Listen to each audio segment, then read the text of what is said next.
As I'm sure we all know by now, LeBron James has came out and said that he wants to play at least maybe one or two seasons with him, Carmelo Anthony, Chris Paul, and Dwayne Wade, basically forming one of the best super teams, if not the best super team in NBA history. So to do this, here's what the Cavaliers would have to do. First of all, they would need to trade Kevin Love to get Melo. Now, yes, there was that Cavs-Knicks deal, so Kevin Love is now on the Celtics. Next thing they would have to do is trade Kyrie Irving for Chris Paul. Doc Rivers has came out and said that if they don't do well this year, he might blow up the roster. And what better way to do that than to trade Chris Paul to the Cleveland Cavaliers? The Heat do not get anything in return, and the Knicks, they get Kelly Olynyk from the Boston Celtics because it is a three-team trade. The Knicks, the Cavs, and the Celtics. And also, I put Jamal Crawford on the Cavs because I figured, hey, you know, the Cavs need to get rid of some salary cap. So they get rid of Iman Shumpert for Jamal Crawford. He is on a one-year deal, and it's pretty cheap. It's like $5 million, I think. So nothing really too big to worry about there. That was the starting five. Basically, it is CP3, Dwayne Wade, LeBron James. Actually, it's CP3, Dwayne Wade, Melo, LeBron, and then Tristan Thompson. So in the first simulation of today's video, it is going to be with chemistry on and with injuries on. So the second simulation after this first season, which I just go into a completely other MyLEAGUE, is going to be with no chemistry and no injuries. So you guys can see what the differences are in this team doing well and if they can still end up winning the championship in both seasons.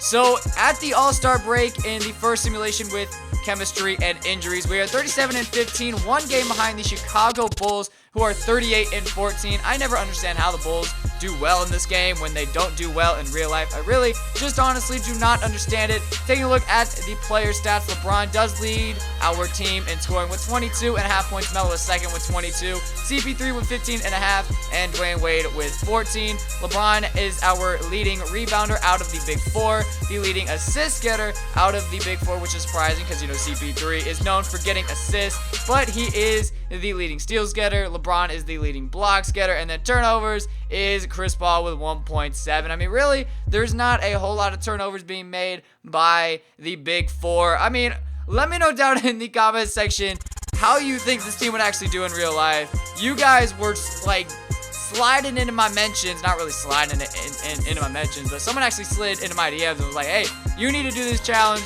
As soon as this came out, like this news came out, I got so many tweets and Snapchats. By the way, Snapchat is at CSB_YT. Same with my Twitter.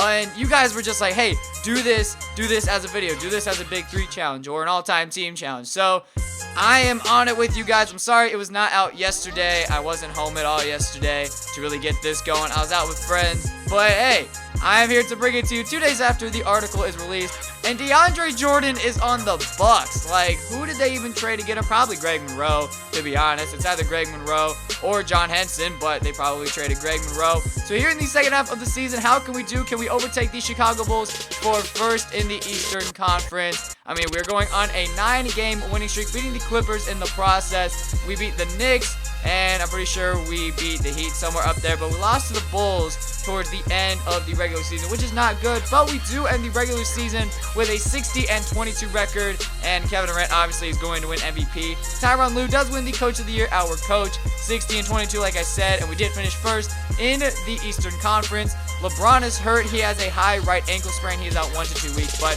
he will still play with the injury. His numbers on the year, 23 points, 10 rebounds, 7 assists, 1 steal, and 2 blocks.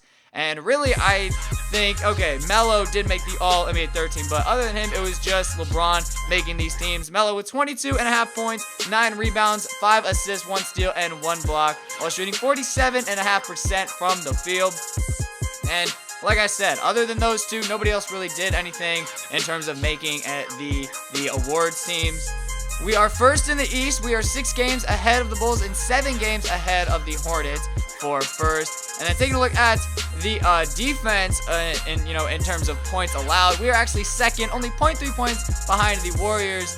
But we are 2 games behind the Thunder for the best record in the NBA. And as you see there at the bottom, Tristan Thompson is hurt. I don't necessarily know what his injury is because I didn't really care too much about it. I just figured, hey, we're just going to go and win the championship. There's really no point in worrying about in injury to Tristan Thompson, who is our starting center. So in round number 1, we were taking on the DeAndre Jordan-led Milwaukee Bucks, and we end up sweeping them. So now we're taking on the Toronto Raptors. We beat them in 5 games, and now we're taking on the Chicago Bulls, who have had our number kind of all year.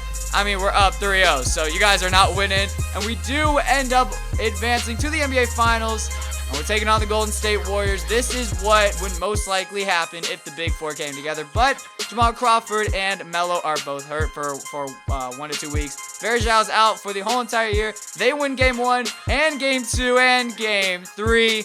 I mean, we win Game 4, but yeah, they end up winning the NBA championship. So the Big Four, with chemistry and with injuries, they do not win the championship. But with no chemistry and no injuries, we actually finished with a much better record than with chemistry and injuries. We end up finishing 63-19, and once again, Kevin Durant wins the MVP. Tyronn Lue wins Coach of the Year. And here is the simulation. How are we going to do?